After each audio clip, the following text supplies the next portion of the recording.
Olá, nós somos alunos do curso de Fisioterapia na Universidade de Pernambuco, campus Petrolina. Vamos apresentar esse trabalho para a disciplina de Fisiologia Humana, ministrada pelo professor Ricardo Freitas. Nós vamos falar sobre a regulação da função gastrointestinal e o nosso grupo é composto por Herculano, Pamela, Rodrigo, Ruth, Thalita e Stephanie. O sistema digestório ele vai ter uma regulação muito complexa em relação à sua motilidade e secreção.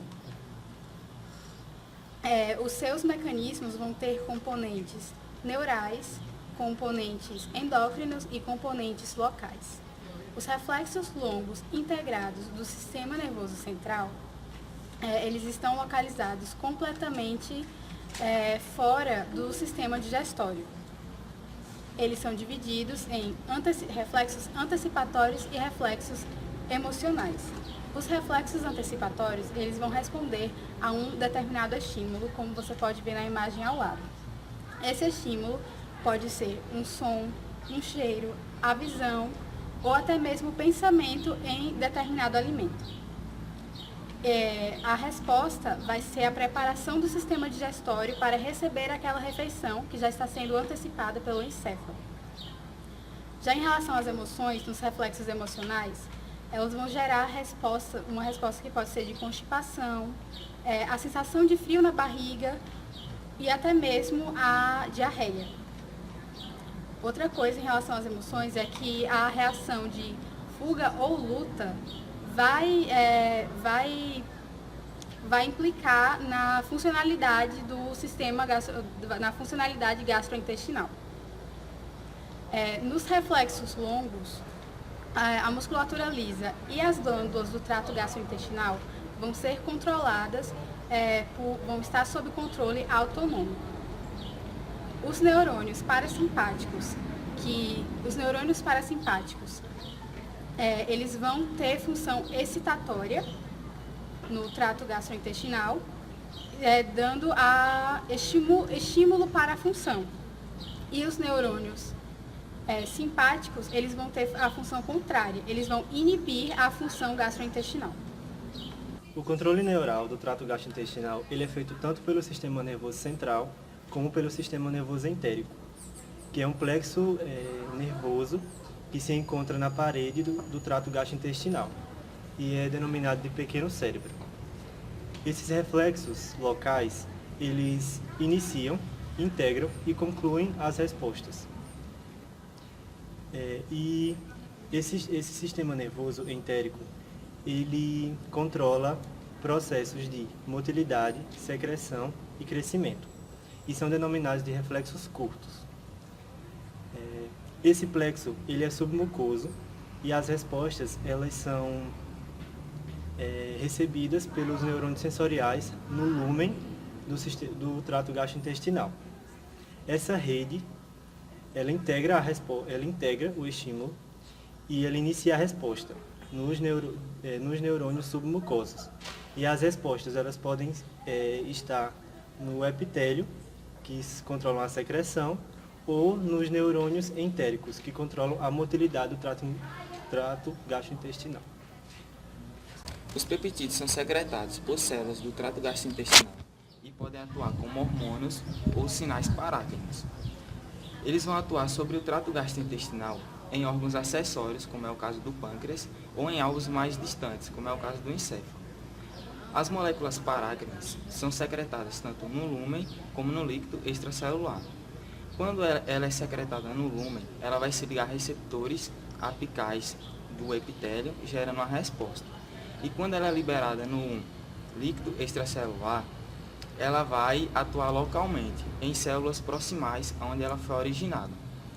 No sistema digestório, essas células parácrinas vão ter um papel de regular a motilidade e a secreção de substâncias. Em relação à motilidade, ela vai regular os movimentos peristálticos, a contração da vesícula biliar, liberando a bile e regulando o esvaziamento gástrico. Em relação à secreção de substâncias, ela vai ter um papel tanto exócrino como endócrino. Algumas das vias reflexas mais interessantes são aquelas que os peptídeos vão atuar no encéfalo, como por exemplo, o hormônio gastrointestinal colecitonina aumenta a saciedade em relação à fome. E outro peptídeo gastrointestinal é a grelina, que vai ser secretada pelo estômago e vai indicar o aumento da ingestão alimentar para o encéfalo. O sistema nervoso entérico, ele atua de forma independente do sistema nervoso central. Ele foi reconhecido há mais de um século, pois através de experimentos foi observada sua capacidade de provocar reflexos sem o controle do sistema nervoso central.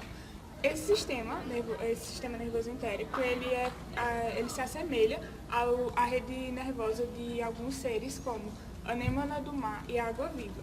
Por exemplo, a anêmona do mar, ela consegue, quando um pedaço de alimento se aproxima dela, ela começa a ondular para que os odores químicos cheguem até ela. Quando esse pedaço de alimento encosta no seu tentáculo, ela consegue levar até sua boca.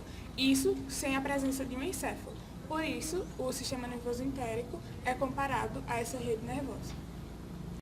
Anatômica e funcionalmente, o sistema nervoso entérico e o sistema nervoso central possuem algumas características, como, por exemplo, os neurônios intrínsecos estão situados dentro da parede do trato gastrointestinal, como os interneurônios estão dentro do sistema nervoso central.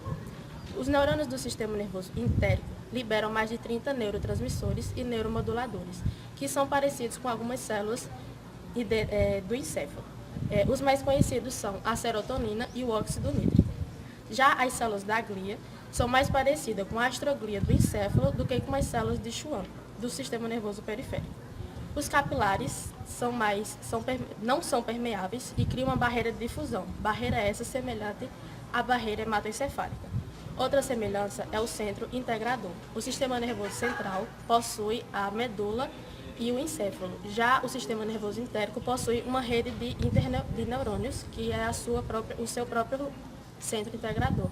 A pesquisa sobre os hormônios digestores demorou para ser realizada. A principal razão é porque as células que secretam esses hormônios, elas ficam isoladas e separadas entre as outras células existentes na mucosa epitelial. Os hormônios gastrointestinais são divididos em 3 famílias. A primeira família é a gastrina, no qual é constituído pelo hormônio gastrina e a colecitocinina. E elas são semelhantes. E devido a isso, elas têm a capacidade de se ligar e ativar a colecitocinina B, presente nas células parietais. A segunda família é chamada secretina, no qual é composta pelos hormônios secretina, peptídeo intestinal vasoativo, peptídeo insulinotrópico dependente da glicose, que antes era chamado de peptídeo inibidor gástrico, e também o hormônio peptídeo semelhante ao glucagon 1, no qual a importância dele é na homeostase da glicose. A terceira família é composta por hormônios que não se encaixam em nenhuma das 2 outras famílias, no qual o principal hormônio dessa família é a motilina,